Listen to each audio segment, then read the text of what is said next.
एक आदमी गधा लेके जा रहा था, एक बादशाह देख लिया, बोला इधर आओ। गधा वाला आया, बोला कहाँ जा रहा है? बोला गधा बेचने जा रहे हैं। बोला गधा बेचने जा रहा है तो तुम्हारा गधा कौन खरीदेगा? बोले कौन नहीं खरीदेगा, इस गधे के अंदर बहुत खूबी है। तो बादशाह ने पूछा कि कौन सी खूबी है? गधा तो गधा है। बोला नहीं हुजूर, इसको आम गधा मत समझिए, बड़ा पावरफुल गधा है। क्या खूबी है? तो गधा वाला बोला कि इस गधे के अंदर में खूबी है कि जो इसके ऊपर बैठ जाता है उसको मक्का मदीना दिखाई देता है। बोले रे वाह, ये कौन गधा जे रे? बोला अगर ये बात सही सच निकली तुम्हारी तो गधा हम ले लेंगे। कितनी कीमत रखा? बोला 50,000 रुपया। बोला 1,000 रुपये में गधा को कोई पूछता नहीं, अब 50,000। बोला हुजूर हम पहले ही बताए ये कोई आम गधा नहीं है, इस गधा के ऊपर जो बैठेगा वो मक्का मदीना देखेगा। तो बादशाह बोला अच्छा ठीक है, अभी आजमा लेते हैं कि कहाँ तो तुम्हारी बात सही है कि गलत है। बोला आजमा लीजिए। तो बादशाह वजीर को बुलाया कि वजीर इधर आओ। वजीर आया, बोला वजीर बैठो इस गधे पर, ये गधे वाले का दावा है कि इस पर जो बैठेगा उसको मक्का मदीना दिखाई देगा, जरा पता तो करो सही बात सही है कि गलत है। तो वजीर जब बैठने लगा तो ये गधे वाले ने रोक दिया कि ठहरिए ठहरिए, अभी मत बैठिए, ठहरिए, एक शर्त है, इस गधे पर बैठने के बाद मक्का मदीना उसी को दिखाई देगा जो चोर ना हो, जो बेईमान ना हो, जो गद्दार ना हो, जो धोखेबाज ना हो। तो बादशाह बोला कि मेरा वजीर तो फाइनल है। बोला बैठाइए। वजीर गधा में बैठा, आगे देखा, पीछे देखा, दाएं देखा, बाएं देखा, ऊपर देखा, नीचे देखा, कुछ नहीं दिखा रहा। वही दिखाई देगा। अब बादशाह पूछ रहे की दिखो रे? अब वजीर सोच रहा है कि अगर हम बोल दे हम कुछ नहीं देख रहे हैं तो बादशाह बोलेगा इसका मतलब सबसे बड़का चोर है ये वजीर मेरा। समझेगा ना भाई? बोले सबसे बड़का चोर यही छे, वो मोर खजाना को लूटो हो। तो बादशाह पूछता है अरे क्या देख रहा, बोलो तो सही। बोला हुजूर मत पूछिए हम क्या देख रहे हैं। बोला नहीं पूछिए, तो हमने पूछे कौन पूछेगा, क्या देख रहा बताओ तो सही। तो वजीर बोला कि अगर नहीं बताएंगे तो इज्जत चली जाएगी। तो वजीर बोला कि हुजूर हम क्या बताएं, हम क्या देख रहे हैं, वो मदीना चमक रहा है, वो मक्का चमक रहा। बोला जल्दी उतरो हमको भी देखना। वजीर उतर गया, बादशाह चढ़ा, दाएं देखा, बाएं देखा, आगे देखा, पीछे देखा, ऊपर देखा, नीचे देखा, या तो कुछ दिखाई नहीं दे रहा। तो अब वजीर पूछ रहा है कि हजरत हुजूर क्या देख रहे हैं? बोला बाबू तुम चुपे रहो तो अच्छा है। बादशाह सोचा कि वजीर देख लिया, हम अगर बोलेंगे हम कुछ नहीं देख रहे हैं तो ये जो पब्लिक बैठी यहाँ पर अवाम बैठा है ये तो कहेगा इसका मतलब वजीर ईमानदार है, बादशाह ही चोर है कि नहीं भाई? तो बादशाह लोग सब जमा हो गए। लोगों ने कहा कि हुजूर बताइए आप क्या देख रहे हैं? वजीर ने मक्का मदीना देख लिया, आप क्या देख रहे हैं? तो बादशाह बोला वो मक्का चमक रहा है, वो मदीना चमक रहा है, वो जन्नत चमक रही है। बोला बस जल्दी उतरिए, समझ गए बात। हाँ मेरे भाइयों, मेरे नौजवानों, हजरत नूह अलैहिस्सलाम के ज़माने में जब तूफ़ान नूह आया, खाने काबा की गिर गई।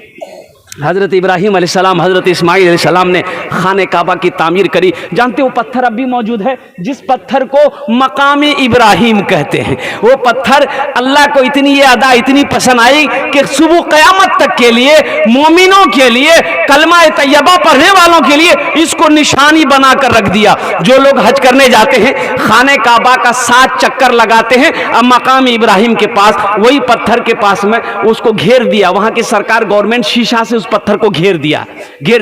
वहीं पर 2 रकात नफल की नमाज पढ़ते हैं, उसका एक तवाफ मुकम्मल हो जाता है। हिजरत का अल्लाह के नबी ने हुक्म दे दिया अपने महबूब को, मेरे महबूब हिजरत कीजिए, मक्का से मदीना चले जाइए। अल्लाह के नबी जनाब मोहम्मद रसूलुल्लाह, सारे लोग बोलो सल्लल्लाहु अलैहि वसल्लम, हिजरत फरमाकर मदीना पहुंचे और कुर्बान जाइए। एक के बाद दीगरे सहाबा इकराम पीछे पीछे मदीना पहुंचे। अब मक्का में तो दौलत छोड़कर, घर छोड़कर, जमीनें छोड़कर, सोना चांदी को छोड़कर मक्का से मदीना गए।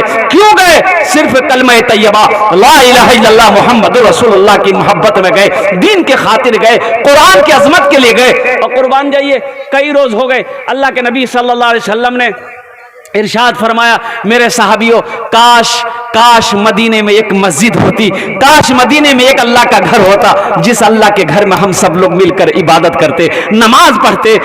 तो साहबा ने कहा कि या रसूल अल्लाह, आप हुक्म दे, मस्जिद बनाएंगे, मस्जिद बनाएंगे। भाई मस्जिद बनाने के लिए पैसा चाहिए कि नहीं चाहिए?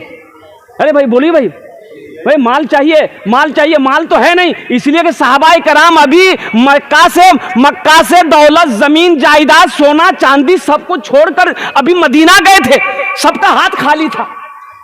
लेकिन हिम्मत देखो, हौसला देखो, जज्बा देखो, ईमानी ताकत देखो। सहाबा ने कहा या रसूल अल्लाह, आप हुक्म दें, हम लोग मस्जिद बनाएंगे। सुभान अल्लाह बोले तो माशाअल्लाह।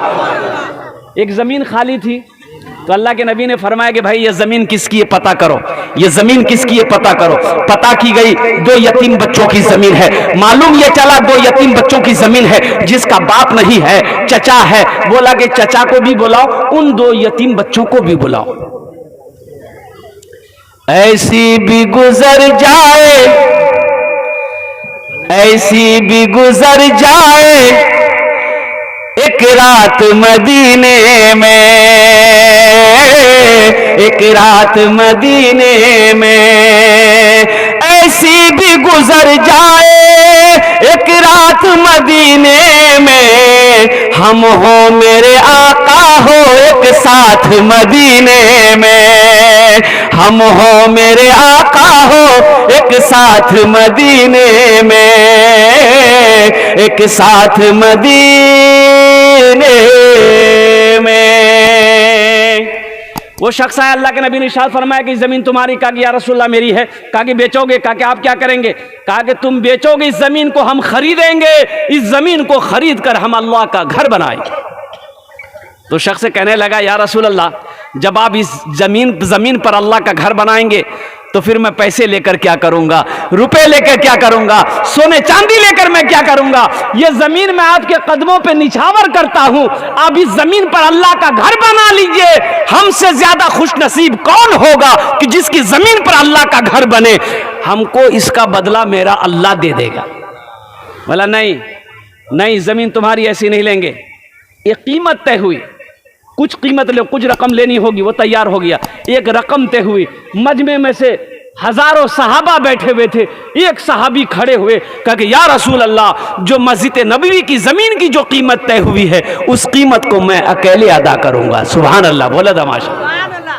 अब वो कौन खुश नसीब सहाबी रसूल थे जिन्होंने मस्जिद नबवी की जमीन की कीमत अकेले अदा करी थी? मैं उसका नाम बताने के अब इंशाल्लाह मैं लास्ट में उसका नाम बताऊंगा। तो मेरे भाइयों, जन्नत में महल कौन कौन बनाओगे? जरा हाथ उठाओ, कबूलियत की घड़ी हम दुआ कर देंगे इंशाल्लाह। हमारी माँ बहने তোমরা বসে আসো, আলহামদুলিল্লাহ তোমার জন্য भी दुआ করব। ভালো করে ওখানে বসো তোমরা। ए बाबू, ए कोई बच्चा दौड़ा दौड़ी नहीं करेगा। ए बच्ची तुम बैठ जाओ बेटा, बैठ जाओ वहां, जिसको जहां जगह मिल जाए बैठ जाओ। ज़हन को हाजिर करना, जन्नत में महल बनाना है, जन्नत में महल बनाना है। अल्लाह अकबर कबीरा। सुनो मेरे नौजवानों, सुनो, ये धोखे की दुनिया से निकलो। ये दुनिया एक मच्छर के पर के बराबर नहीं है। ये हम